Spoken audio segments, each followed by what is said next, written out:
There's a strange kind of loneliness that doesn't look lonely from the outside. It has notifications. It has names. It has reactions. It has birthdays remembered by an app. It has people watching your stories and liking your posts and occasionally leaving a heart under something you shared. On paper, it looks like connection, but paper can lie. Because being surrounded by digital contact is not the same thing as being deeply known. Being visible is not the same thing as being understood. And having access to people is not the same thing as having somewhere real to go when your spirit is tired. That is a part of what makes this kind of loneliness so confusing. You can have hundreds of names attached to your life and still feel like nobody has actually sat with the truth of you in a long time. You can be constantly updated on everybody and still feel emotionally far away from almost all of them. You can keep scrolling through signs of life and still feel untouched by any of it. And that's what I want to talk about today. Not just social media, not just isolation, but the quiet ache of having a lot of contact and not enough connection. Welcome to Wisdom from the Porch. I'm GP. This is Wisdom from the Porch. One of the most deceptive things about digital life is how easily it can imitate closeness. There's always something happening. Someone posting, someone commenting, someone reacting, someone reaching out just enough to create that feeling of relational activity. And because the brain often responds to attention as if it were intimacy, it becomes easy to confuse engagement with nourishment. But those are not the same thing. Engagement says, I saw this. Nourishment says, I see you. That's an important difference. A reaction can acknowledge your existence. A real connection can hold your humanity. And a lot of people are living in the gap between those two things. They're receiving enough digital contact to keep loneliness blurry, but not enough real presence to soothe it.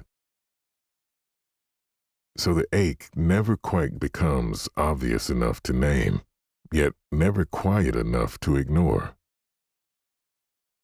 That's why people spend hours connected and still come away feeling empty. Because so much of online life is built around fragments. A thought, a photo, a joke, a status update, a polished version of a difficult day, a caption trying to say something true in a space that rewards brevity more than honesty.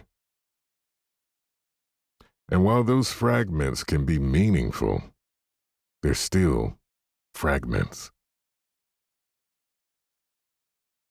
A life cannot be held entirely in fragments. A relationship cannot be fed only through glimpses. At some point, the soul starts needing more than updates. It starts needing depth, texture, slowness, safety. A place where it doesn't have to compress itself into something shareable. There's another layer to this. Sometimes the exhaustion is not just from feeling disconnected. Sometimes it's from feeling constantly available for view. A lot of people are not just lonely. They're tired of being observed. Tired of being semi-presentable. Tired of translating their life into content. Tired of deciding what is private, what is public, what's worth posting, what will be misunderstood, what will invite concern, What will invite silence?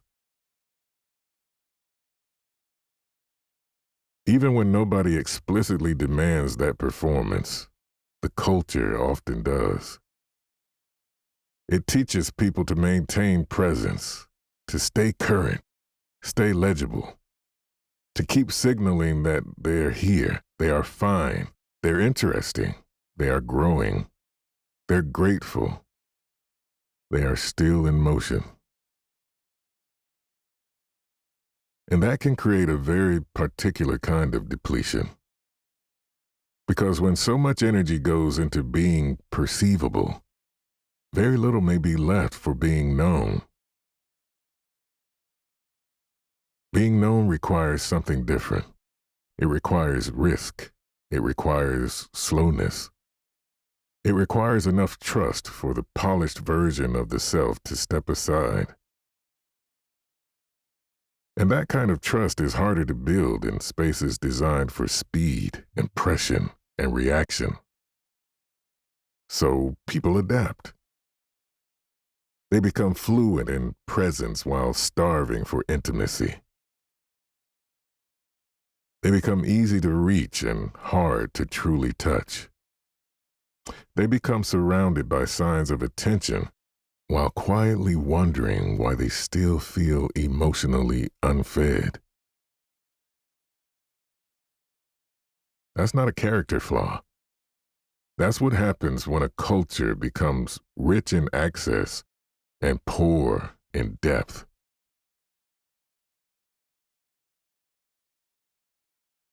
This is where self-care enters the conversation. Because sometimes what gets called self-care is really just one more layer of presentation. The right routine, the right aesthetic, the right morning, the right boundaries in language that sounds good online.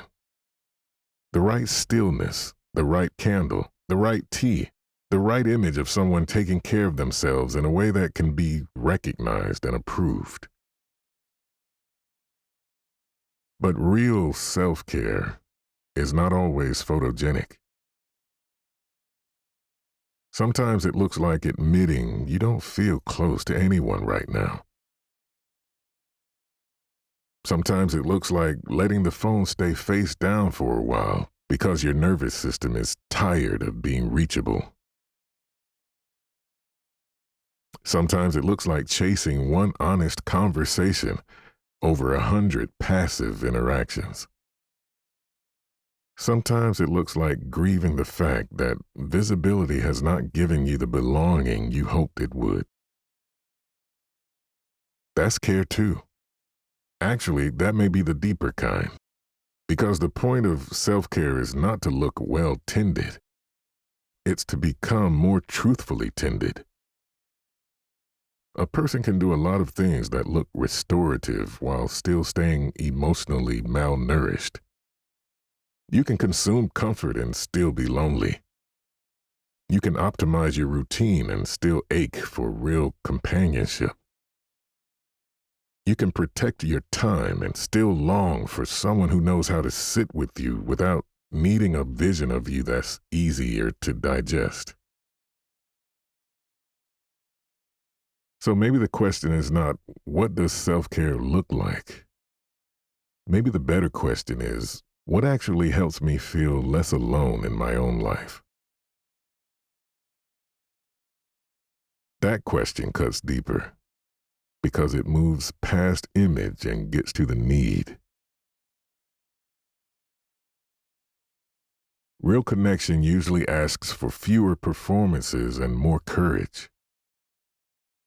Not dramatic courage, quiet courage. The courage to reach out directly instead of passively hoping someone notices the subtext in what you posted. The courage to say, I don't need a reaction right now. I need a real conversation. The courage to let somebody meet the unedited version of your mood, your fatigue, your uncertainty, your joy, your grief, your actual voice. That kind of connection cannot be mass-produced. It's built in smaller pieces, through attention, consistency, follow through, a willingness to stay present long enough for the truth to show up. And that means real connection may look less impressive from the outside. Fewer people, more depth. Less performance, more honesty. Less being up to date on everybody, more being genuinely available to a few. There's relief in that. There's relief in realizing that you don't need to be broadly connected to be deeply held. You don't need constant digital motion to prove your life still has relational substance. You don't need an audience to have belonging. Sometimes the most healing shift is simply this: choosing not to confuse reach with relationship anymore. Once that shift happens, a lot starts to clear. You stop measuring connection by response volume. You start measuring it by whether your nervous system can exhale around somebody, by whether honesty is welcome there, by whether silence can be shared there, by whether you leave that interaction feeling more like yourself instead of less. That's a better standard. And in a world full of signals, it may also be a form of self-protection. So maybe the problem was never the number. Maybe the real ache was trying to live on substitutes, trying to feed a human need for closeness with visibility, access, reaction, and surface contact, and wondering why it still was not enough. Because enough names are not the same as enough refuge. Enough notifications are not the same as enough care. And enough watchers are not the same as enough people who truly know how to stay. Real self-care may begin right there, by admitting that your heart needs more than interaction.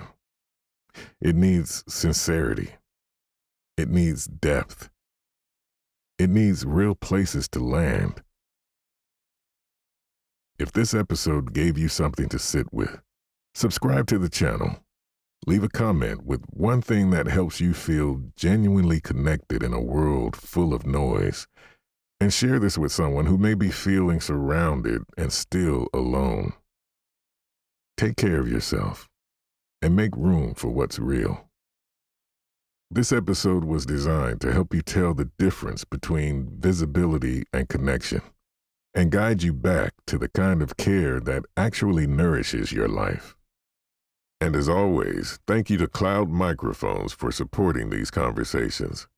This has been Wisdom from the Porch. I'm GP. You're always welcome on the porch.